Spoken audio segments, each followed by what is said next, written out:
The car industry has coughed out some of the worst vehicles, the biggest jokes in the automotive industry, and I still can't believe people buy this crap. Let's get into it now.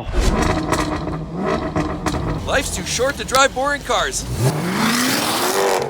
The first one on my list is this little unit right here.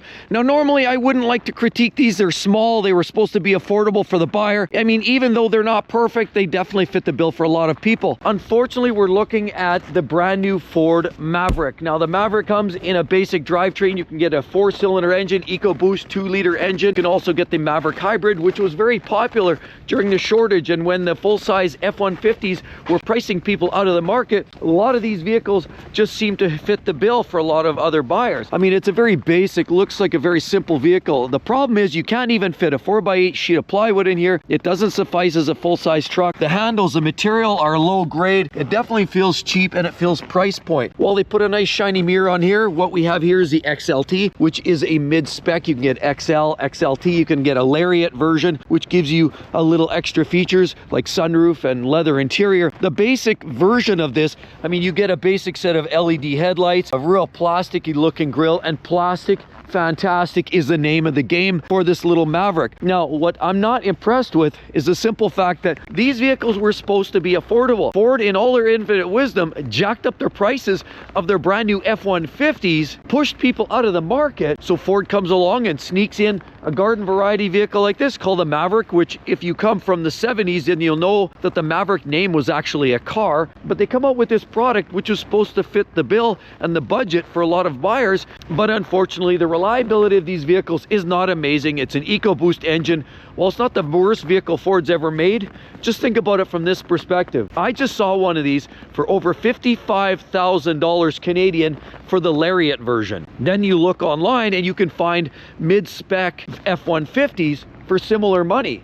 We're talking XLs, XLTs, F-150s for almost the same money as a premium Lariat version of the Maverick. Where did they come up with that? How did they come up with their pricing scheme? And who in the hell is buying this when you can also get a moderately loaded Ford F-150 for similar money as this little truck? They're somewhat economical, but the durability isn't great. The fit and finish is meager. There's lots of plastics, and it certainly lacks the polish of any modern day truck. Not sure who's buying it. They're clearly priced way too high, and when they first came out at $20,000, they promised to be that solution, that answer. But since then, we've heard price creep going up, up, up, and you're not getting any better product. And now it's at a point where you look at paying $40,000, $50,000 for a truck like this. Yikes. Not sure where that fits in this market. Another vehicle that makes the joke list for me is this vehicle right here. And I'm not sure why people are buying this. This is purely one of the crappiest vehicles on the market from a quality standpoint, reliability standpoint. And think about it,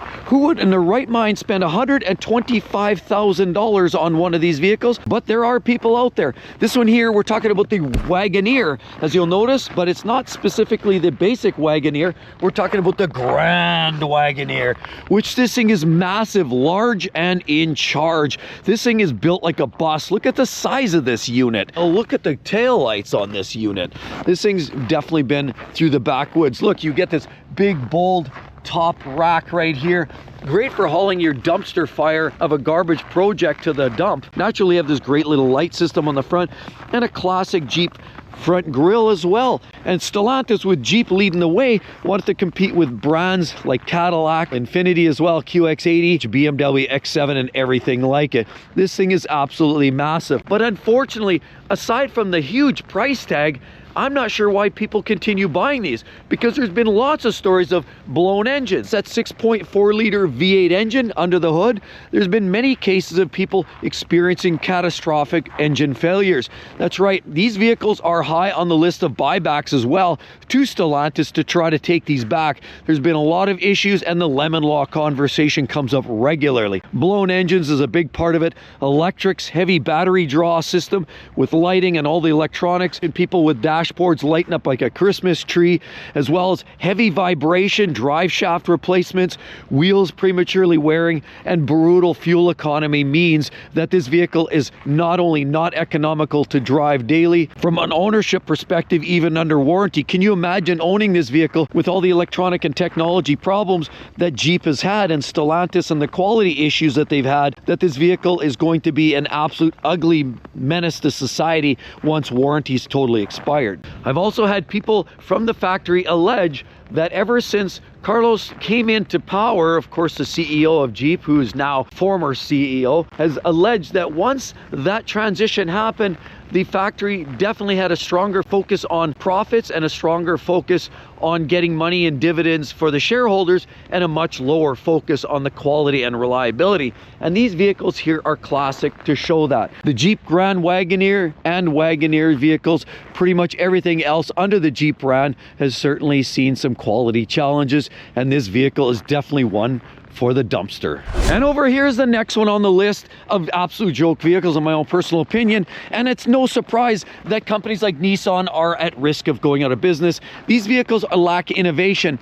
And innovation doesn't always have to come in a way of doing weird engine things or transmissions that aren't reliable. But that's what Nissan seems to be doing with a lot of their vehicles. Their 2.5 liter 4-cylinder engine is going away. Now everything's being replaced. They're getting this wonderful, or wonderfully unreliable, 1.5 liter 3-cylinder turbo variable compression engine on there. And it's made it up to the CVT transmission that everybody is aware of. Now it doesn't take you long to check out the forums and the amount of complaints that people have had. While there's a lot of people that are very happy with these vehicles, there's a lot that aren't very happy, and unfortunately the CVT is a source of a lot of that unhappiness. Nissan does create some interesting looking products. I mean, this is type of cute looking front grille here, naturally beautiful headlight assembly. I definitely like the looks of them. Nice alloys, beautiful little fold-away mirrors with this little LED strip. All kinds of nice greatness looking here. Painted handles, of course, nice on top. You get sunroof in most models. Look around the back, you get this beautiful look right here. LEDs, beautiful Nissan. This one's an SV all-wheel drive. That means you get an upgraded infotainment system and a few other little minor upgrades. Beautiful, all kinds of this brushed chrome detailing here. Overall, they make an attractive vehicle, and one that's very compelling. The problem is this variable compression engine is one in which, instead of going with a standard connecting rod that drives your piston and your crankshaft in one solid piece, that's known for ultra reliability. They've been doing it for decades and decades. Nissan puts a bunch of joints in there so it varies the compression and creates all kinds of other moving parts and challenges in durability. Oil burning, catastrophic engine failures are just the beginning of some of those issues. The CVT transmission, a series of belts and pulleys, is also a source of many issues. Just look up JATCO, J-A-T-C-O, and you'll know exactly what I'm talking about. Nissan continues to use that. Their investment in that process, even though they've elongated the spacing between gears and made some minor improvements, their Xtronic system isn't necessarily the most reliable. And I sadly know somebody who bought one of these vehicles, and now already with a few thousand kilometers on it, has having some drivability issues, some surging, some hunting, and of course it just feels like it's lagging and it just doesn't want to accelerate. She took it into the dealer, they brought a part in, and now they're going to replace it. So there's clearly something wrong with it already, with very, very low miles. And I'm hearing many people talk, by the time you've got 20, 30, 40,000 miles, you're almost surefire going to have a catastrophic failure. So just such an oddball engine with that variable compression and that CVT transmission, and the fact that Nissan may or may not be around in a year and a half from now, just means that that's an oddball vehicle, and I don't know why anybody would buy this. Another one that pains me to say this, because Toyota's traditionally been such a reliable vehicle, but the reason I feel that this one is almost kind of a joke is because the outgoing 5.7 liter V8 that you'd find in the older Tundra was one of the most reliable vehicles in the automotive industry, and now they've totally flipped and gone to one of the most unpredictable, unreliable drivetrains in current automotive history. Yes, they do give you some great headlights and some big beautiful wheels. You can get the iForce Max, as you see right here, big fold-away mirrors. This one's a platinum, gives you lots of greatness. Big step guards here, two-tone handles, and of course a slide-down rear window. And LED taillights, looks wonderful. It's four-wheel drive naturally on this Tundra, and it's just a beautiful piece. Unfortunately, the reliability for Toyota literally does not follow suit with this particular vehicle. And that 3.4 liter twin turbo V6 called the V35A has been known for 100,000 recalls for the engine alone, potential engine replacements because there was issues for fuel lines, wastegate issues, as well as turbo replacements. Now, the Toyota Tundra is not one that meets the grade in terms of overall Toyota reliability. And sadly, just because of the durability challenges, just because 2022 and 2023 represented a couple of the worst vehicle years in Toyota history, means that this is an extremely risky buy right now. And while I do expect Toyota hopefully eventually get these issues sorted out, this generation right now does represent one of the riskiest buys in the market today, and one in which, because it's such crap, I would avoid this one like the plague. Maybe wait for another 2 or 3 years. Once the problems have settled out, then if you want this, go ahead and buy it. And here we have the next one, a very polarizing manufacturer and certainly more polarizing vehicle specifically. And unless you've been hiding under a rock, then you'll know exactly what we're looking at. And we're talking about Tesla Cybertruck. Now, a manufacturer, 7 recalls, puts these vehicles down in the 95th percentile in terms of most recall vehicles in the industry. And there's so many differences and nuances, it's not a shocker. So much technology, and it certainly grabs the eyes. You either love it or you hate it. There's been conversations, for some reason, even though it's stainless steel, of people having corrosion on some of their stainless. There's been problems with the throttle, sudden hard acceleration, and this thing can go away because somehow the throttle gets stuck down for the driver. Unfortunately, there's also been electric challenges. The frame, apparently, we've seen videos like Whistling Diesel where they proved out the frame, pulled this against a Ford truck, and not sure that these are built to hold up. While they are certainly unique and interesting, and they have all the technology. I was in California this year, and I was walking by, one of these was driving by, and there was another gentleman walking by. He looks at it, he's like, whoa, that thing is so ugly. Whether you like it, whether you don't, it certainly will grab attention.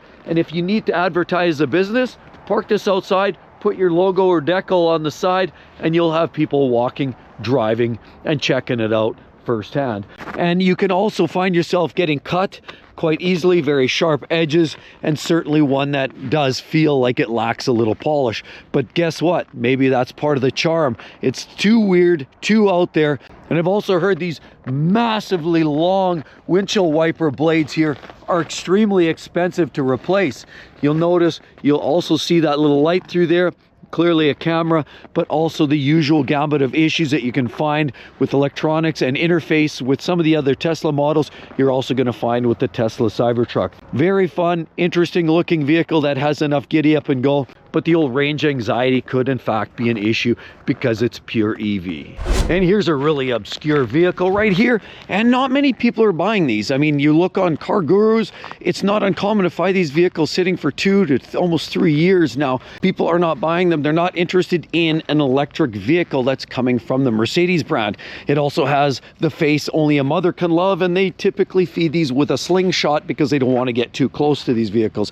I did a recent review on 6-Speed Car Reviews as well that showed how this vehicle drives, and the EQE, EQS, obviously with the rear steering in some of these and a pretty updated infotainment system. They look fun from the driver's seat, but the depreciation is enough to choke a horse. And I mean, just look right here. Look at the fit and finish. Look at this line. And as I go over here, you can see there's a really bad finishing line right there. Clearly the quality is not what the doctor ordered, and certainly not what a lot of people who are typically buyers of Mercedes-Benz would expect. Now this one here, sitting like a lowrider, obviously the suspension system has let this thing down, and this vehicle has been sitting here for a long time. We're looking at the EQE, look at, you've got the plugins, you've got these fun handles here, and all kinds of large sunroof display, but they have a very obscure looking rear finishing as well. The EQE 350 right here with the rear camera and this beautiful light bar. 4MATIC, of course, it is all-wheel drive, and this is the lower output version. There's also an EQ 500. So I've heard of people suffering depreciation as much as 50% in 1 year. People taking these out on short-term leases, trying to return them, not getting their money back. Buyback's not great. And as well, even people that are buying them, trying to sell them on the secondary market, finding a brutal depreciation, absolutely destroying these vehicles. The EQE, EQS are certainly ones for people with all kinds of money to throw away or money to burn, because the technical mechanical issues, the quality challenges, the lacking in reliability, and more importantly, the depreciation is literally one of those problem areas, and why the EQE Mercedes or EQS are vehicles you better just walk away from. With all of that said, everybody, check it out right there. The best, most reliable vehicles of 2025. If you've been shopping or you want to start shopping, that's your list, that's your go-to. Hope to see each and every one of you all on the next one. See you real soon. Bye-bye.